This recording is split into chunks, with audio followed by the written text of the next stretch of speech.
This is the Gentleman Podcast brought to you by Shane and Josh. Now, before we begin, have another glass of water.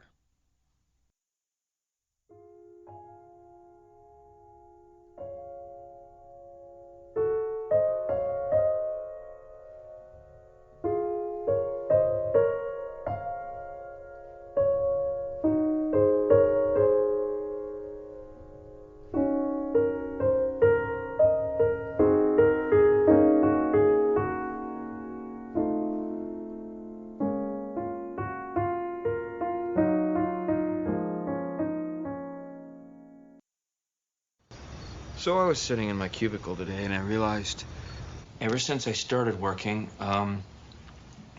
every single day of my life has been worse than the day before it. So that means that every single day that you see me, that's on the worst day of my life. What about today? Is today the worst day of your life? Yeah. Wow, that's messed up. So that is Office Space. It is a perfect look into tonight's episode of Stress because I am stressed. I didn't ask for it, but it's here, and it's here from everywhere. And because of that, I brought this idea to Josh. I'd said, what if we took a real personal look right now into a topic that is, one of us, and that is stress and shame, because I am stressed. Josh has indulged me a bit to sit there and say, yes, let's do it. So, Josh, what are your thoughts on tonight's topic of stress? I was really glad, actually, that you brought that up. That was a nice, usually we suss out what we kind of want to talk about. And this particular week, there wasn't a lot of conversation. It was, Shane's got a lot on his plate right now. And so, he brought the topic to me, said, this is what it is. And I was like, this is great because, so many people are experiencing this right now. Whether we all have stress in our day-to-day lives. Absolutely. And that was before being in a pandemic. And that was before going in lockdown, more or less for a year. And that was before we're now finally getting through all that. And there's light at the end of the tunnel, but that creates its own stress because now you got like anxiety and apprehension. So I thought, this was a really good thing. And I'm excited because I'm curious. I'm curious how Shane tackles some of the stressors. We don't necessarily always talk about this in our day-to-day life. So it'll be a good little glimpse into that. And we'll also probably act as a way to let some of that stress out. Exhaustion, complete exhaustion. Yeah. So this particular scene, today's topic of stress, you're going to get a slightly more unhinged version of me today, because this is a topic that is ever present in my existence right now. Obviously, again, I think everything is super amplified because of the COVID world we are living in. But I'm wondering, Shane, are there any normal go-to, tactics for you, which I'm going to speculate you're probably using even more now that we're in COVID days. For stress relieving, yeah. I will say it is so much more difficult in COVID living. So, like, if you're sitting at home right now and your normal escape is like, I want to go to the gym, but I don't want to die today. Like, that's hard, and do you want to bring the gym home? Because, like, that's an environment that, you try to leave at its place at the gym. So I think for everyone, it's pretty hard. For me, my go-tos that are in the home and that I can control safely. I love to write, although I do find that sometimes I am writing what I wish that I had said in the moment of each one of my stressful things. And then I read it back the next day, as masterclass people will tell you to do, is read your own crap. And man, is that not equally depressing? Like, wow, today is also a bad day. And yesterday when I didn't say the things I wanted to, bad day. So that one's not always great depending on what it is that you're doing. But recently, also pandemic living, can't go to the gym and getting very obese. I have gotten like a workout partner type of thing. So my uncle and I, we swing a kettlebell 100 times, and then we just think about steak that we can eat when we can safely go to restaurants as our reward for swinging this thing 100 times a day. So either of those two things are like my immediate go-tos right now. Is there a certain amount of kettlebell swings equals a certain amount of steak that you get? Like if you do 1,000, you get to go to the Brazilian steakhouse when it's finally open. Is there so we've both agreed on two certain things. One, the first person to break this and not do 100 is responsible for buying some Wagyu steaks, and like that is your like punishment / like, hey, we had a good run on this thing. To get like a really just expensive marbled piece of meat that is just honestly sounds orgasmic. So that gives you something to be hopeful about. That's a stress mediator for you. Yes. Okay, there you go. Food. Absolutely. And the promise of it. Promise of a meal that you would otherwise not normally purchase or make yourself. But then we also know that, as a reward to sit there and saying like, wow, we accomplished a lot throughout this time. And we did it in an environment that is not necessarily conducive to like, yeah, let's go work out today because I know the TV in bed is right there, or the TV and couch is right there. To know that once we can, safely go to restaurants again without a care, we'll get to share a nice dinner at Morton Steakhouse. I'm curious, because we both know we've mentioned we like cooking and stuff. Is that a go-to de-stressor for you as well? 9 times out of 10, if I'm cooking, it's a good thing. Okay. And that's a definite stress relief. Do you ever? I'm wondering because you mentioned that, not to get all psychoanalytic and I'll certainly add to it, but I'm curious. So like when I think it's really important when you're having that kind of a bad day and a bad stress day and like that, and you come home, it's obviously really important not to take that out on your partner, which unfortunately I think a lot of people do because they're in the splash zone, as it were. Yep. And so I like that.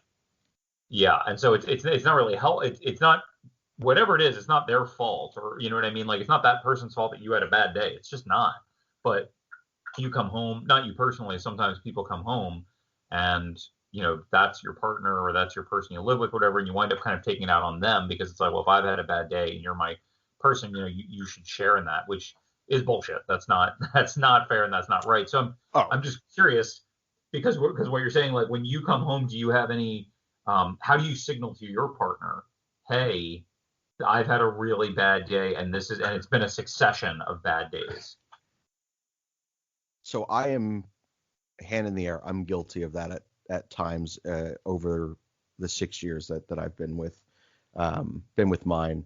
And it's something that like I have to make a conscious effort of. So if I am truly having that kind of a day or several days or months, in this particular case, I adequately communicate that or do everything that I can throughout that day because you're right. It's unfair. Like you use splash zone. I said I like that. It's true.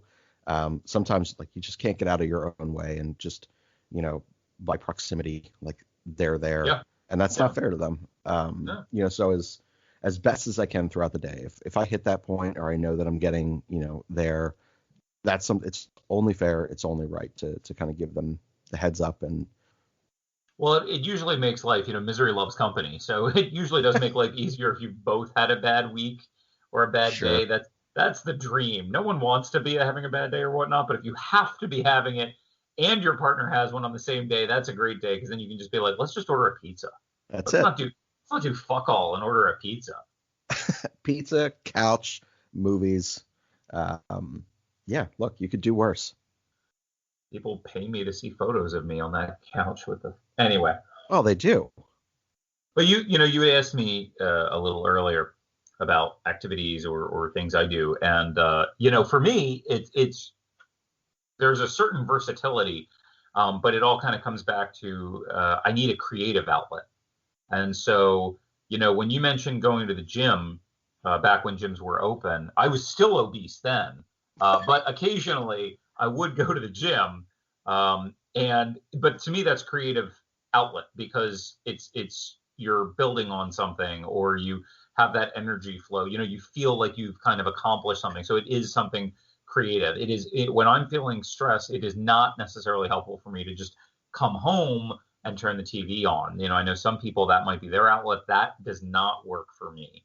So as I say, variations on things where I feel like I'm creating something or building something.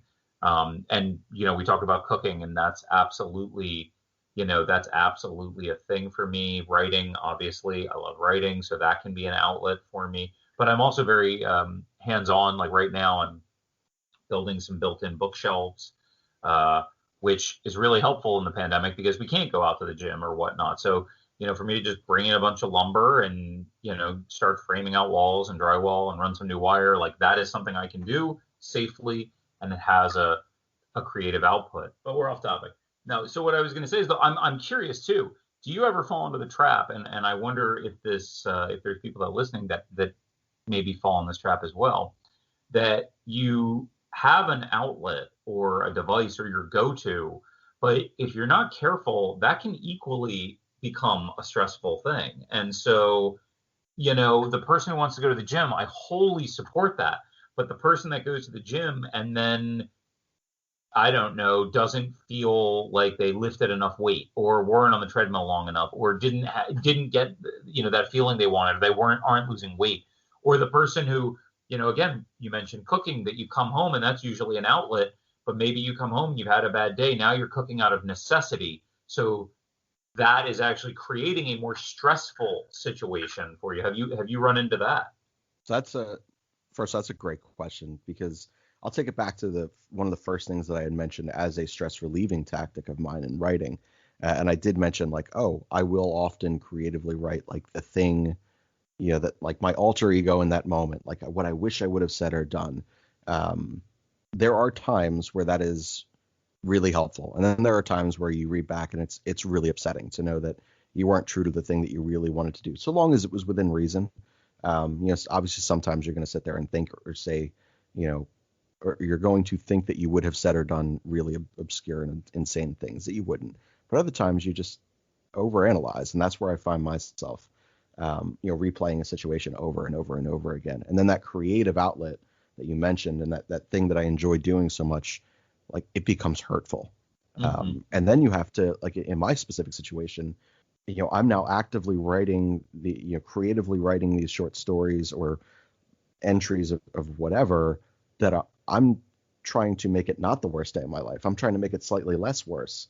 And then I feel like I'm getting just further and further away from the reality that it was, and learning how to actually deal with that. And that becomes hard, because then I feel disassociated from both of those worlds, what really happened and what I wish happened. So I am curious though, for you, I mean, you take on projects at home, and those are not only like time consuming, like that's a physical thing that you're doing, and that can be tough to manage, especially when you don't have a lot of energy left in your days. Does that ever become a source of stress for you, the projects that you begin that maybe it's tough to finish, or you don't finish them in as timely enough manner that you Oh, would like? absolutely. Yeah, no, absolutely. That's 100%. I have run into that. And then, that's problematic because most of my projects, again, over time get done. It's the level of complication, and the downside is sometimes there's just something that is going to take me longer to do. It becomes really stressful, because like you start this project and it will be completed, but you get to a place where you might walk by it and it's not done, and you've had a day and you can't tackle it. So it is very much one of those things that I think what really helps me is you want a lot of tools in your toolbox so that you can, try to pull from them. And I mean that figuratively, not literally, since we're talking about home improvement. Like when, just to say it, I know you love to go to the batting cages, for example. So if your go-to was to go to the batting cages or go to the driving range, let's say, well, if those are your only two outlets for stress, your toolbox is pretty limited. And if you can't go to either of those, you're going to be in real trouble. So to bring that around, and that's why I ultimately asked you that, was the more things I think you have to work with, that's just going to be, more helpful. And I think it is, there is a certain amount of humor that I think helps to de-stress some of that. I'll walk by a project or something I've started, you were there when, and we worked on the stairs that led into my attic and tearing that all out. And, that was something I had wanted to do for a really long time. And we were able to just cut that all out. And then I was able to put in like the kind of temporary new steps. But I didn't finish that project properly for like how long to get, because I had to get new hardwood. I had to stain it to match the rest of the house, the whole 9 yards. You know what I mean? So it's one of those things that like I would walk by that set of stairs that you and I had put in, and it's just like, oh, it's mocking me. Like, oh yeah, I see you, hardwood. Oh yeah, I'm gonna stain you. I'm gonna urethane the shit out of you. You have to have a sense of humor. So no, I'm being serious though, because like at some point, if you don't, you just are adding to your stress, your burden, yes. And we are all going through that on a day-to-day basis. You were talking about you started hitting on a little bit of therapy verbiage and stuff like that, and I was glad you said that too, because I'm curious. I run between one and two ways depending on my stress. I either want to be left alone, and I don't mean that in like a negative way. I mean like I'm processing, so I need physical space, or I want the outlet where, hey, hey Shane, or hey anybody, can you come over, give me a set of hands, and we're doing this project, and I am talking to you, and that's another outlet. How do you do you find that you do that as well, or do you find you're more like, no, I need to engage? I think most people are a bit of both. The split is just going to be different for everyone, and I think for me, I'm probably fairly balanced. I think depending on like the degree of stress and like what it truly is, that I am facing or going to be facing, I think the most valuable thing for me is that time to process and fully understand it. A lot of times what I find is I end up rushing into that other part. I start rushing into like, I need to distract myself. If I fill my time and space with active things and people and conversations, I'm neglecting the thing, that big elephant in my own room, and it's have I given the necessary time to understand that?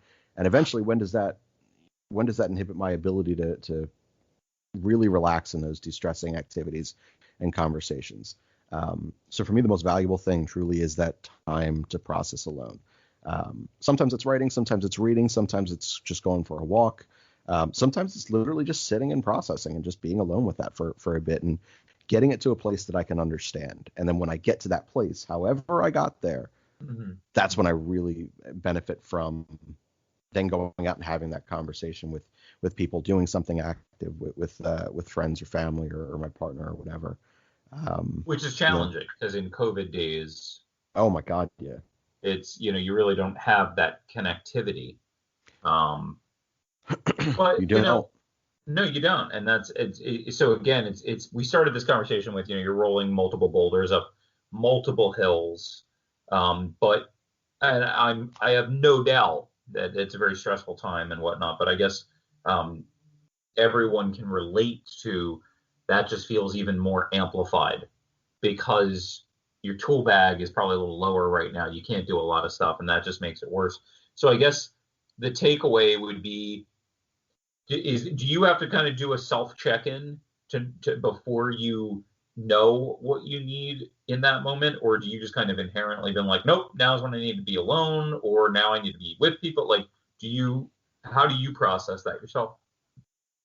I would say my self check-in is it's less a check-in for me. I think at this point, the stressors that are going on in my life, and I think a lot of people are probably in a similar boat where you understand where the stress is coming from and how you got there. It's because it's probably a repeat stress and it kind of just flares up, for a lack of a better way. My check-ins come during COVID times, I have another person I have to consider, coming home and having that type of baggage. Like, I need to know, how is this going to impact them and how is it going to impact like our time together? I think that's the check-in that I have to do. No, I just want to say, that makes a lot of sense, because there's, again, your needs, there's your partner's needs, there's the relationship needs. So that absolutely makes a lot of sense. I'm really, not to be that guy, but like, I'm really proud of you. That's really awesome. I know I've failed on that at times. You know what I mean? That it's like telling, if I was to come home I'm imagining if I came home and I won't take that out on my partner, but I might be like, yeah, I just need to be alone now while I process this stuff. But that is one, that's a good thing, but that's also one step away from like, well, I'm also affecting our night, which is, everybody, when you're in a relationship or you're not, like everyone's time is valuable. So that's always a good consideration. No, that's really interesting. So, we've acknowledged there's COVID times, and I'm wondering if it's important now more than ever to be proactive with the things we may do to try to mitigate stress. You had mentioned previously, we talked about, job interviews and stuff, and you had mentioned, pre-interview things to help you de-stress or get you in a better mindset. And I'm thinking of like yoga and stuff like that. And I'm wondering, what actions or activities people, may be engaging with to help them mitigate the stress before it grows. I read some article the other day, which I thought was really, really fascinating, where effectively it was kind of like, because a lot of people are working from home, that's great. They don't have the commute and all that, right? Except they really should, at the end of their workday, go take 30 or 40 minutes or whatever their commute time was to just go do nothing, because that is a transitional time. And instead, under normal non-pandemic times where you might be driving home and that's allowing you to kind of reframe your day or just de-stress your day or be in your own head or listen to the radio or whatever it is you normally do. And I thought that was like really interesting because it was like, yeah, you don't even think about that on your mental gear up on your drive to work or your train ride or whatnot, as well as the reverse of that coming home. So I'm just curious, I think, is there anything that you find in these times besides, your normal day-to-day stuff of, i.e. cooking? Like, you enjoy cooking, but is there anything that you do? And please don't say masturbating furiously, because no one wants to hear that. No one wants to hear that, and that's the same whether it's COVID or not. So don't even tell me that. First of all, Jesus Christ, that I want to take it back to what you had just mentioned, the drive and taking the time to do nothing. I think sometimes people view that as like a waste of time, when that could be the most valuable way that you could spend your time, is allowing yourself the time and space to decompress in a way that your day would naturally normally have and take it. I know that like when my commute changed, I went from having 10 minutes to decompress on a car ride home to having like 45. And holy crap, the difference it makes to have 45 minutes to really come down from it. When you get home, like, you're glad to be there and you've kind of rinsed the day of yourself. And I do think that's really important.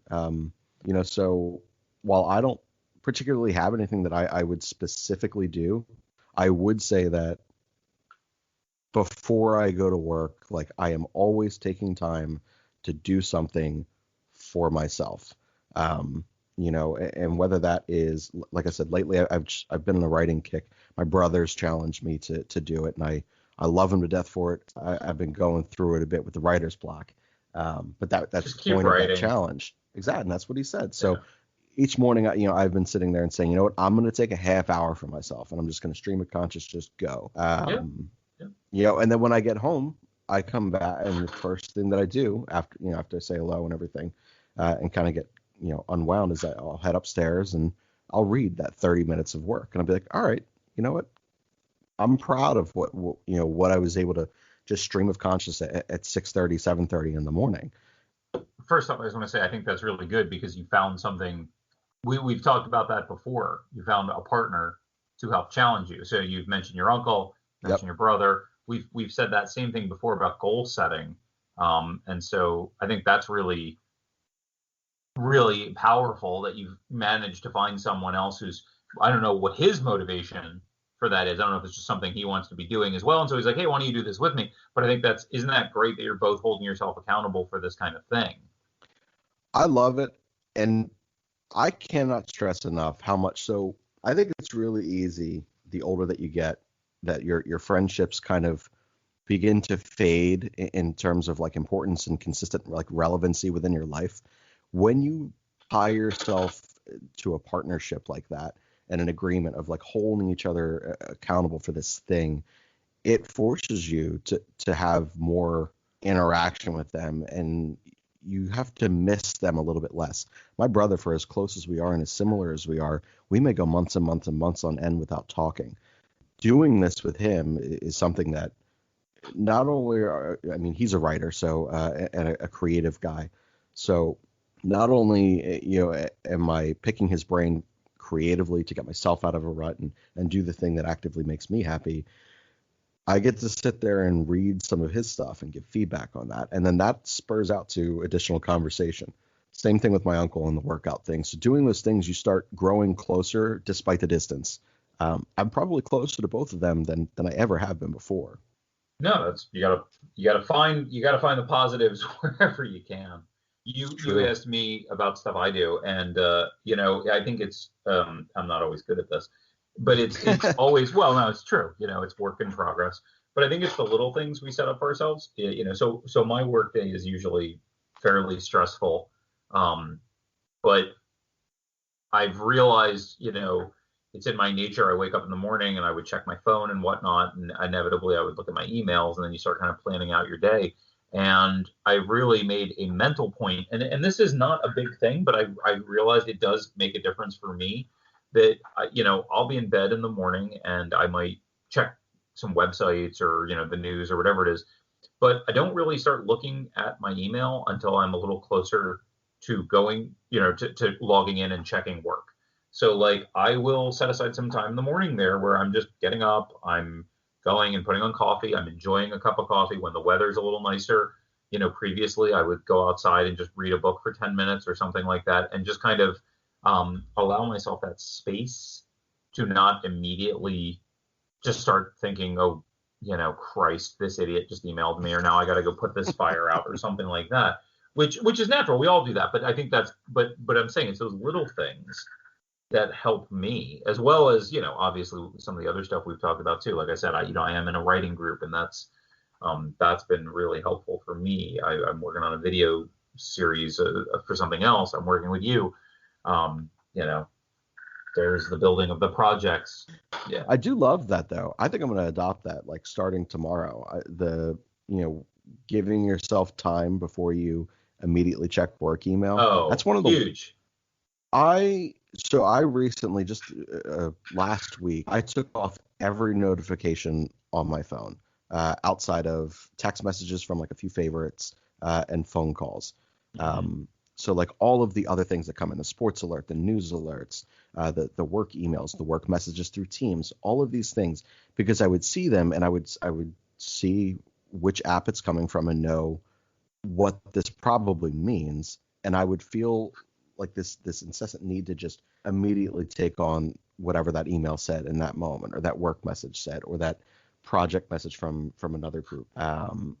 I think I'm going to try that, and see what you do, and ease myself in a day in a way that I focused on me first, and not, wake up and, immediately look at Microsoft Outlook and realize how many things I have to do. Absolutely. No, you're setting the tone. I mean, if you distilled this conversation down, number one is you have to identify those stressors, and then you have to either mitigate them or, factor for that. That's a huge thing right there. Like, number one, you're setting the tone for your day, and I realize that, and it's not some great pearl of wisdom, but like, I realize that, like, I would be in bed and I'd wake up and, I'm coming online, my brain's functioning, and then I, just intrinsically, inherently check that. And it's like, well, there goes my mood right now. I haven't even had my shower yet.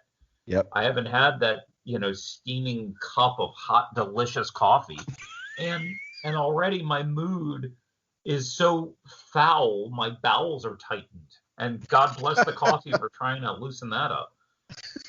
But no, like I said, if you distilled what we're talking about, there's really, it's, you gotta put the work in, you identify those stressors, and then you kind of have to, I think, build in a decompression time. You have to know what works for you, but you have to build in that kind of time to do that. And then that ties into the other kind of things we were talking about, previously, which is like, whatever that activity may be, like if you can plug into something, or even even if your activity is talking to a partner, because I think that's an important thing too, is communicating. I don't think it's healthy, to sit on these stressors, especially right now. I think it's really important to communicate, whether that's with a partner, a friend, a therapist. I totally agree.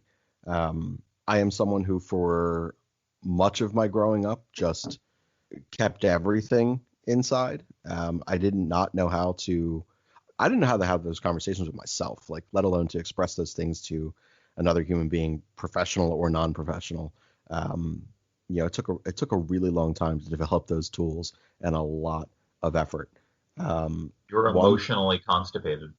I was, and there is no. No, I'm not joking. That's what it is.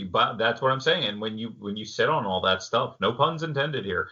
Like that's that. No, seriously, like that's what we're talking about. That's how you explode. That's well, that was exactly part. where I was Yep. taking it. Yeah, Yep. Eventually you hit that moment, and all of a sudden, the explosion that comes from like enough is enough. Just like that scene, like I am not prepared to go through this again tomorrow and the day after and the day after and the day after. I have to make the conscious choice today to sit there and not make today the worst day of my life. Oh, I mean, that's huge, because then what you're doing is like you personally and anyone else, like you're reframing that conversation. Because I make you bet up to that point, there was a lot of that feeling and whatnot that was that defined who you were. So there was I'm carrying around tension, I'm carrying around anxiety or stress or whatever, but that's not who you are. That's like a facet of you. You know what I mean? So like, yeah, doing that allowed you to probably kind of redefine that and really come into your own, frankly. Completely agree. I'm glad you mentioned the this thing defines me.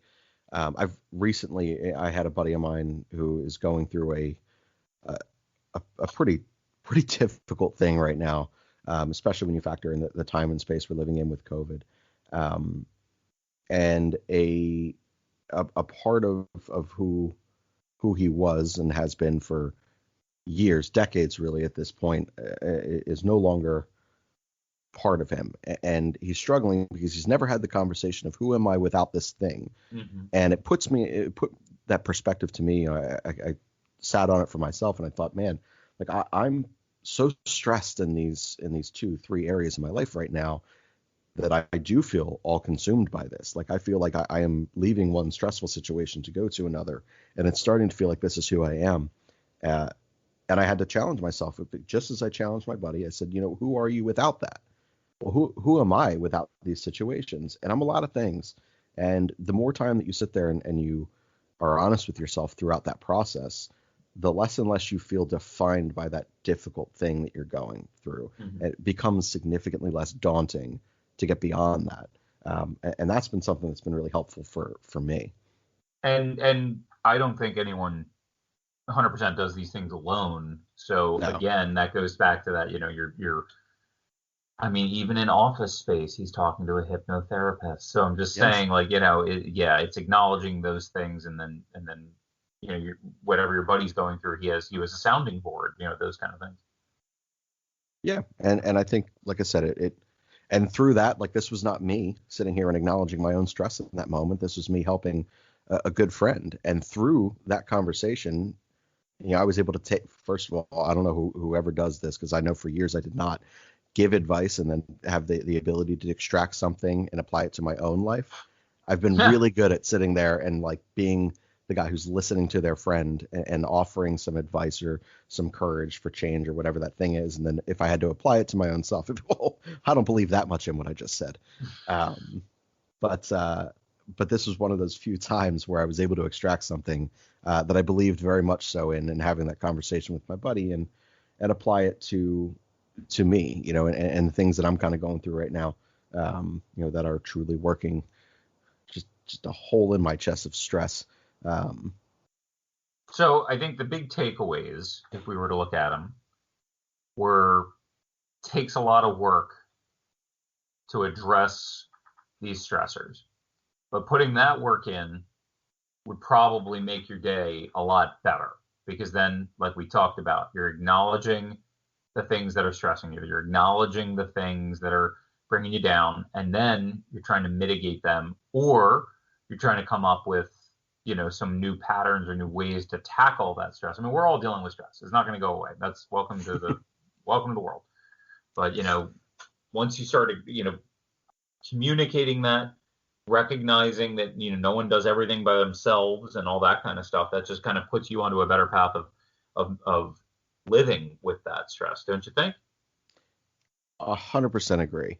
I do think that we are living in a time that we're so constantly reminded of the stresses that we have. Just as we mentioned, your story is going to challenge me to tomorrow not immediately open up my phone and check out work, because it's right there for me to do. It's right there for me to see. 50 years ago, maybe that wasn't the case. You're sitting there flipping up a smartphone and immediately ingrained into work. It's conscious choices throughout the day, and putting yourself in healthy positions, and then just being honest with yourself and having a really good, strong support group around you, and whatever that looks like for you. Yeah, set yourself up for success. Yeah. That's it. Don't set yourself up. Don't. That's a good example. Going back, that don't wake up first thing in the morning and then check your email and be disappointed, or don't see how few subs you have actually giving you your freaking monthly, and then you're just like, what am I even doing here? It's just set yourself up for success. That's it. Well, I mean, you're just doing creative things, Josh. Yeah, that's it. Creative thing. Okay, so we're going back to Office Space, and I think there's something to that. What do you think? I do. So let's get back to boulder pushing here, and let's just see how we can go from one awful day to the next and to the next. Back over to Office Space. So I was sitting in my cubicle today, and I realized ever since I started working, every single day of my life has been worse than the day before it. So that means that every single day that you see me, that's on the worst day of my life. What about today? Is today the worst day of your life? Yeah. Wow, that's messed up.